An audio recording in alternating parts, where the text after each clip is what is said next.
క్రొత్తవి మొదలాయను అనే మాట తరచుగా వాడబడే వాక్యం. అది అందులో ఏముందంటే 2 కొరింథీ పత్రిక 5వ అధ్యాయం 17 ఆ మాట తెలిసిన మాట.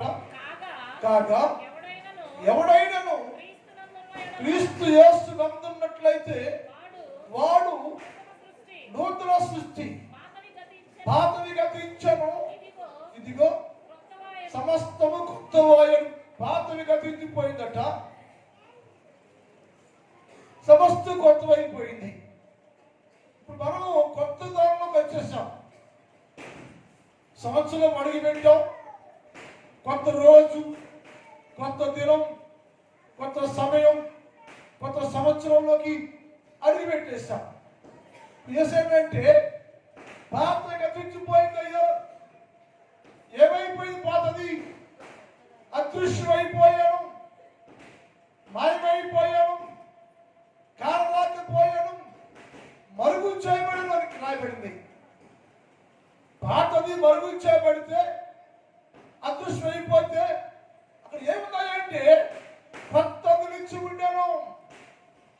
పాతదాన్ని వదిలేసాం, మరుగు చేయబడింది, అదృశ్యమైపోయింది, కొత్తది వచ్చేసింది.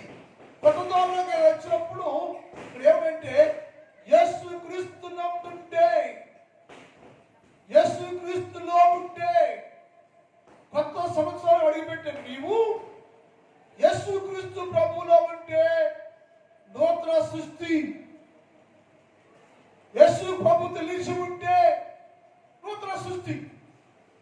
పాతది పోయింది, పాతది పోయినాక యేసు ప్రభు లేకపోతే, యేసు ప్రభు నిలిచి ఉండకపోతే, యేసు ప్రభు ముందు ఉండకపోతే నువ్వు పాత సృష్టి కానీ కొత్త సృష్టి ఏమీ కాదు. యేసయ్య అన్నాడు, క్రీస్తు యేసునందు ఉన్నవాడు కొత్తగా జన్మిస్తాడు, కొత్త సృష్టి చేయబడతాడు, కొత్త సృష్టి అని రాయబడి ఉంది. ఇందా చదివాడు ఆ మాట యోహాను గారు. చూడండి మాట సారి, ఎఫెసీ పత్రిక 4వ అధ్యాయం 24 చదువుదాం. 24 చదువు. నీతియు యథార్థమైన భక్తియు కలిగి దేవుని పోలికగా గమనించాలి. క్రీస్తు యేసునందు ఉన్నవాడు దేవుని పోలికగా సృష్టించబడాడు. క్రీస్తు యేసులో ఉంటే నూతన సంవత్సరం ప్రవేశించే నీవు, కొత్త సంవత్సరంలో ప్రవేశించే నీవు క్రీస్తు యేసునందుంటే, క్రీస్తు యేసుతో కూడా ఉంటే కొత్త సృష్టి. దేవుని పోలికగా సృష్టించబడిన నవీన స్వభావం. దేవుని పోలిక ఆ స్వభావం మాట్లాడలేదు. నీవు దేవుని సృష్టిగా చేయబడ్డావు. కొత్త సృష్టి ఎప్పుడయ్యో, ఎప్పుడు కొత్త సృష్టి అయ్యా అంటే క్రీస్తు యేసులో ఉంటే. ఇదిగో క్రీస్తు యేసు ఉన్నవాడు కొత్త వచ్చిందయ్యా, కొత్త సంవత్సరం వచ్చిందయ్యా అనుకుంటే కాదు, కానీ కొత్త ఏడులో, కొత్త సంవత్సరంలో ప్రవేశించి నీవు క్రీస్తు యేసునందు ఉండాలి, క్రీస్తు యేసుతో కూడా ఉండాలి.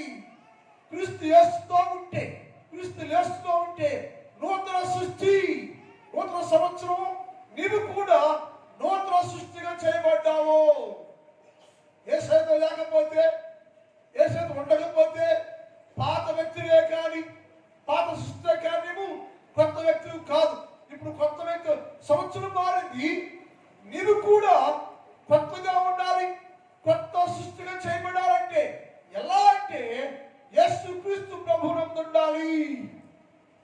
యేసు ప్రభుతో కలిసి కొత్త సంవత్సరంలోకి ఆయన చేయబడుకుని లోనికి వస్తే, ఆయనతో ఉంటే నీవు కొత్త సృష్టిగా ఉంటావు.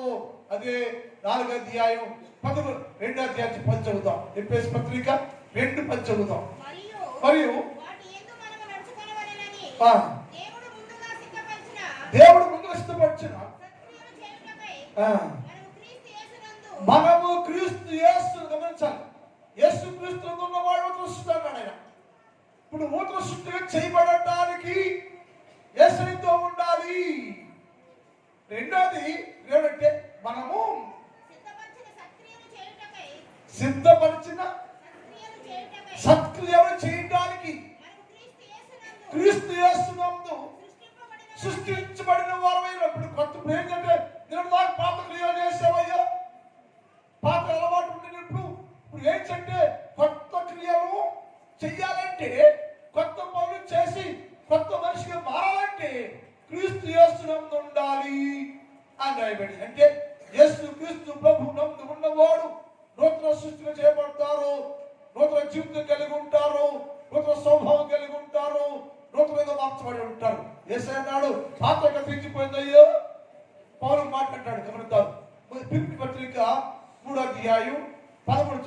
ఫిలిప్పీ పత్రిక 3:13.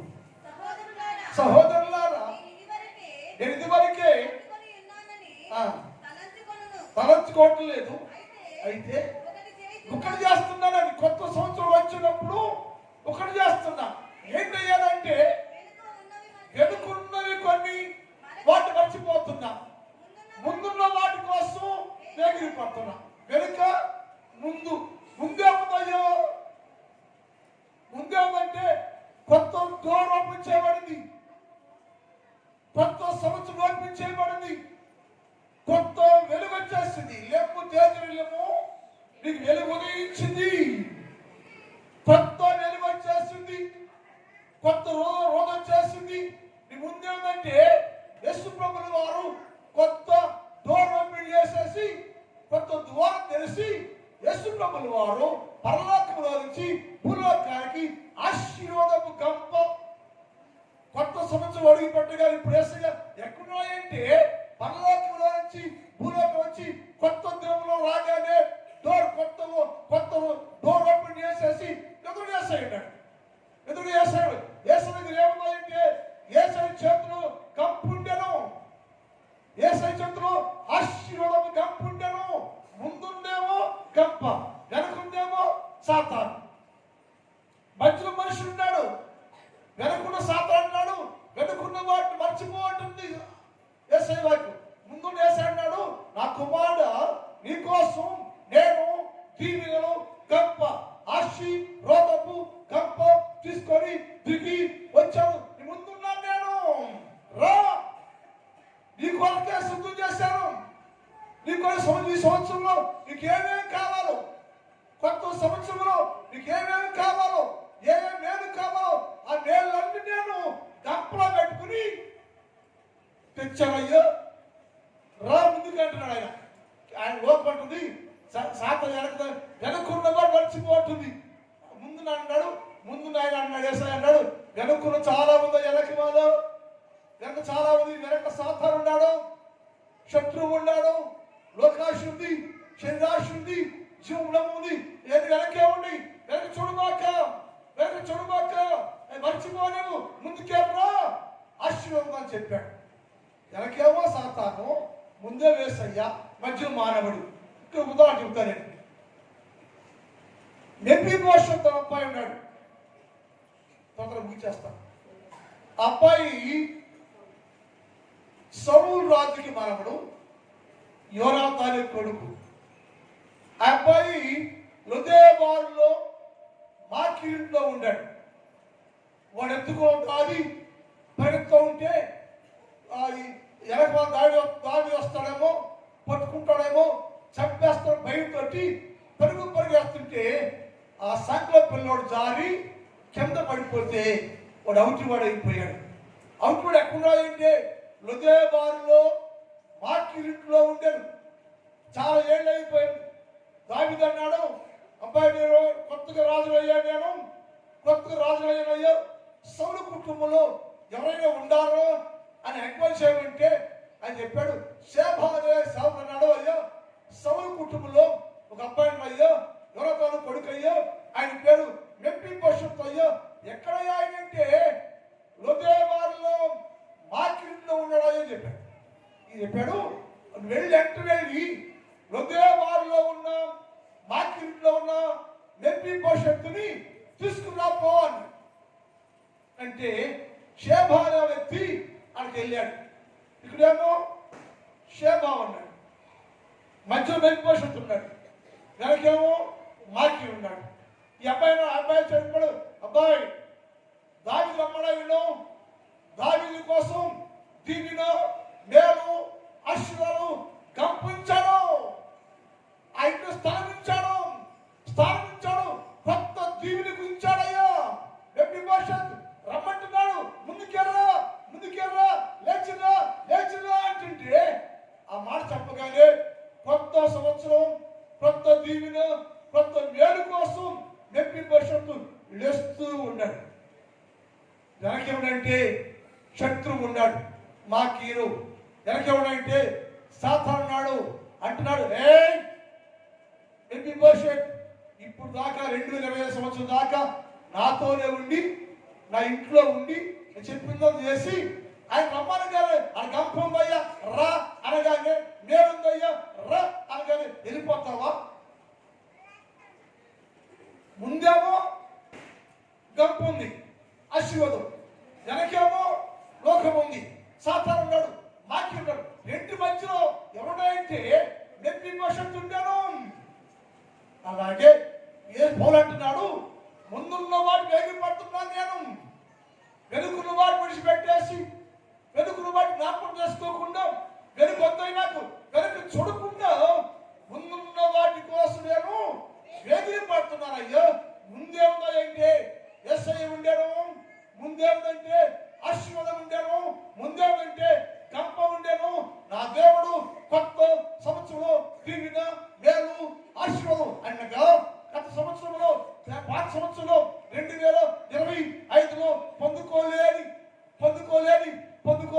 శ్రేష్టమైన ప్రతి ఆశీర్వాదం గతంలో కంటే రెట్టింపు దీవిన, రెట్టింపు మేలు, రెట్టింపు ఆశీర్వాదాన్ని నీకు ఇవ్వడానికి సిద్ధం చేశాను. పోయిన సంవత్సరం మీ అబ్బాయికి ఉద్యోగం వస్తే ఈ సంవత్సరం రెట్టింపు ఆశీర్వాదం. 25లో నువ్వు కాలం జరిగితే 2026లో మన రెట్టింపు ఆశీర్వాదం నీకు ఇస్తున్నాడు. యేసయ్య నేను చేయబోతున్నాడు. కొత్త దీవెన, కొత్త మేలు, కొత్త ఆశీర్వాదాన్ని యేసయ్య నీకోసం గంపలో పెట్టుకుని ముందున్నాడయ్యా. ఆశీర్వాదం కావాలంటే ఈ రోజు సంవత్సరంలో అడిగిపెట్టి నీవు వెనుకున్న వాటిని చూడబాక. అయిపోయింది అది, గతం నాస్తి, అది లైవ్ అయిపోయింది, అదృష్టం అయిపోయింది. నీ ముందుందయ్యో ఆశీర్వాదము గంప. ఆ గంప తీసుకుని యేసు ప్రభు గారు పరలోకానికి భూలోకానికి దిగొచ్చి నీకు ఇవ్వడానికి కొత్త సంవత్సరంలో, కొత్త రోజులో గతం కంటే మునుపటి కంటే శ్రేష్టమైన ప్రతి ఆశీర్వాదాన్ని నీకు ఇవ్వడానికి యేసు ప్రభు గారు నీ ముందే నిలిచి ఉన్నాడయ్యో. అది కావాలా? అది కావాలంటే ఇప్పుడు వేచేంటి నూతన సృష్టిగా మార్చబడాలి. అది కావాలంటే క్రీస్తు యేసునందు ఉండాలి. అది కావాలంటే వెనుకున్న వాడు మర్చిపోవాలి, వెనుకున్న విడిచిపెట్టేయాలి. అప్పుడు నా యేసయ్య నీ కొరకు నిలిచి ఉండి ఇస్తానని వాగ్దానం చేస్తున్నాడే. ఆ వాగ్దానం ఏంటంటే గత సంవత్సరంలో కంటే, గత సంవత్సరంలో యేసు ప్రభువుల వారు ఈ ఇంట్లో 2 మేలు చేస్తే ఈ సంవత్సరం ఈ ఇంట్లో 4 మేలు రెట్టింపు దీవెన నీ కుటుంబానికి యేసయ్య ఇవ్వడానికి సిద్ధంగా ఉండారు. గొప్ప మేలు నీకు ఏమాత్రం ఉండారు. అది పొందుకోవాలంటే ఏం చేయాలంటే ఇప్పుడే వెనుకున్న వాటిని మడిచిపెట్టేసి వదిలేయి. క్రీస్తు యేసులో నిలిచి ఉండు. ఆయనతో ఉంటే నా దేవుడు నిన్ను బలపరిచి స్థిరపరచును గాక. ఈ మిగిలిన భాగాన్ని మధ్యాహ్నం ధ్యానం చేద్దాం. ఉదయకాలపు ఆరాధన పండుగ కాబట్టి 10:30 గంటలకు ఏర్పాటు చేయబడుతుంది. గమనించి సాకృతి వర్షానికి మనవి. ఇక్కడ